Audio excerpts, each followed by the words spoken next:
Hi, Dr. P here, and I'm going to talk at some length about important factors in warfare and sometimes in war games.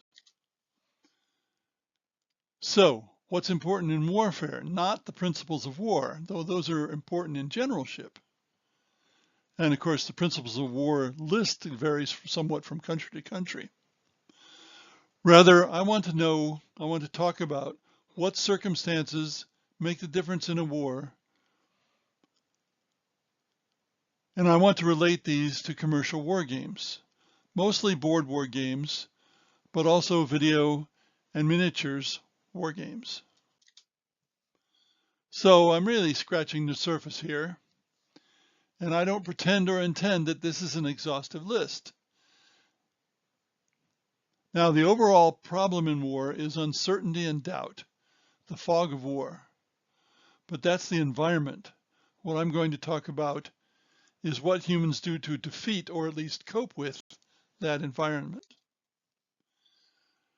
For games, the first question should be, how much can the players influence this or that factor? If they can't influence it, then how much should a game designer emphasize it? The other circumstance is there's no way for a commercial game to include all of these factors. By nature, games are immense simplifications of war. And games themselves in general are an opposite of war in how they work and what the purposes are and so on. But we'll do the best we can. So here's the list. I've come up with 6. Somebody else might come up with a different number, and I'll talk about each in turn. The first is morale. Now, Napoleon said, the moral is to the physical as 3 is to 1. That is, morale was 3 times as important as the actual events. What soldiers think or fear is happening is more important than what is actually happening. Of course, we could say that about everything, but it's especially important in war. In the days of melee, the death or capture of a leader could turn an entire battle for morale reasons. Unexpected attacks could see an army twice as strong as another breaking and fleeing. Even the rumor of an attack could be decisive. Now, what about morale in games? Well, miniatures war game rules often have many provisions for morale rolls. Unfortunately, it can seem as though the outcome of the game hinges on those rolls, or it can often be turned outlandishly by a series of bad rolls. Now, even though that seems to be quite realistic, it's not good for games. Game players want to feel that they're in control of their fate, that what they do has something to do with whether they succeed or not. So board war games often ignore morale, or you can say that it's built in. And video games too, I suspect, often ignore morale, and that may be for the best. The second circumstance is logistics. Napoleon said, amateurs study tactics, professionals study logistics. Well, logistics is supplying fighters with what they need. If you don't have it, you can't use it. Ammo, food, medicine, transportation, and so on. It's often not important in a one-day battle, but it is in the longer scheme of things. Now, even in a one-day battle, the British troops at Isandlwana, hope I haven't butchered that too bad, ran out of ammo when fighting the Zulu, and they were wiped out. And yet, the much, much smaller group at Rorke's Drift, made famous by the movie Zulu, succeeded in fighting off thousands of Zulu because they had enough ammo. Now, logistics in games. Few tabletop war games represent logistics. It's detailed and fiddly. It's not glorious. It's not obviously part of generalship, although in fact it's a very important part of generalship. Now, fortunately for computer games, it's easier to represent because the computer can track it all, but oftentimes it's still not there. Of course, even back in the days of Avalon Hill, Africa Corps included supplies, and the supplies were very important in what happened in the game. but there was a dice roll for the supplies. Supply lines or lack of supply lines is a common way to represent logistics, with penalties if you don't have them. But that's about as far as we go. Command or leadership is the next factor. Now, the older I get, the more obvious that leadership is of supreme importance. I play a game called Empire Deluxe Enhanced Edition from 2014. Logistics are not represented there, although there is a provision for having you be unable to produce if you don't have enough resources. But in the actual fighting, a unit can go what amounts to thousands of miles away from all of its other units and still keep going. And there's no fuel, there's no fatigue, there's no running out of food, and so on. And that's typical. And keep in mind also, computers are much better at tactics than strategy. Certainly that's true in Empire Deluxe. But in general, in a strategic game played between a human and a computer, the gap will be obvious.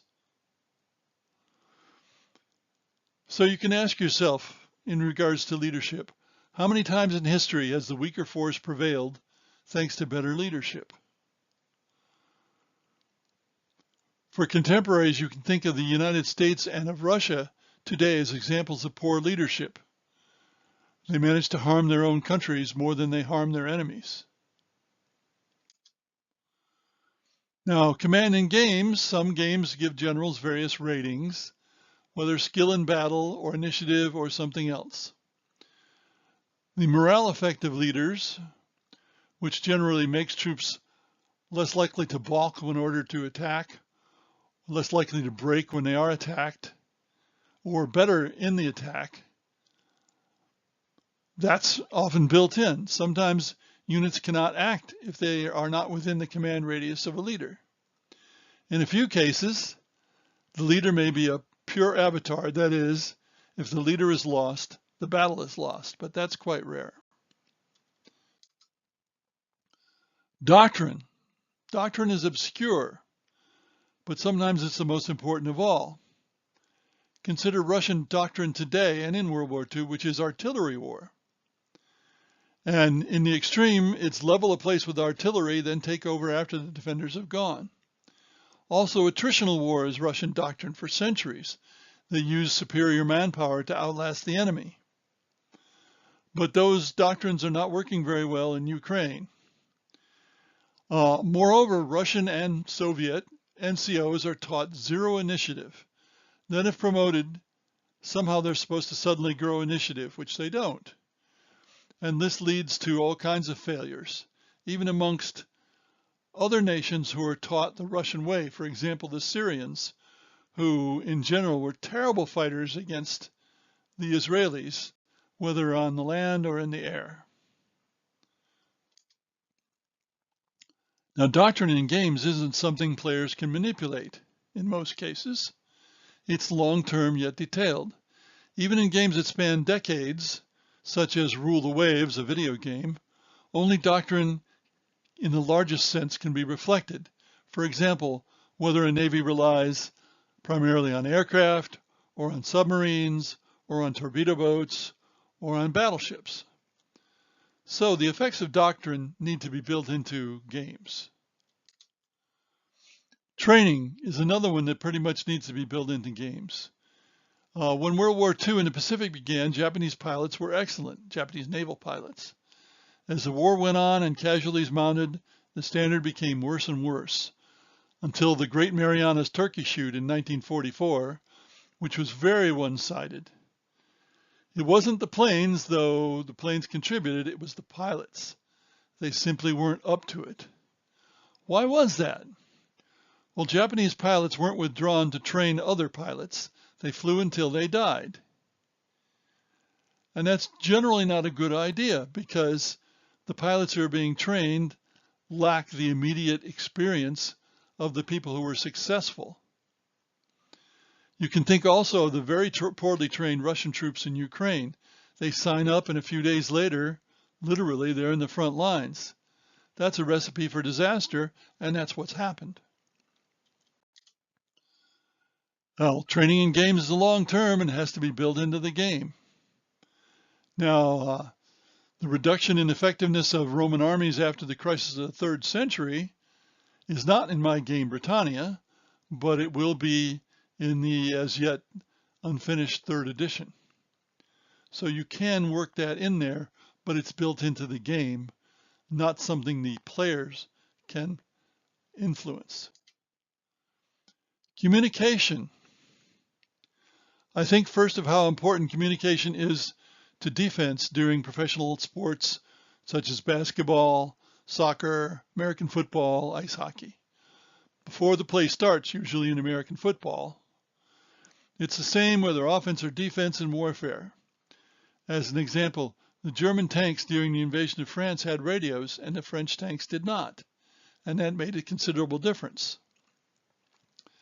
An even stronger example, in the battle for Crete in World War II, the cruiser HMS Gloucester and an accompanying cruiser had been in the fighting for a while and used up most of their anti-aircraft ammo.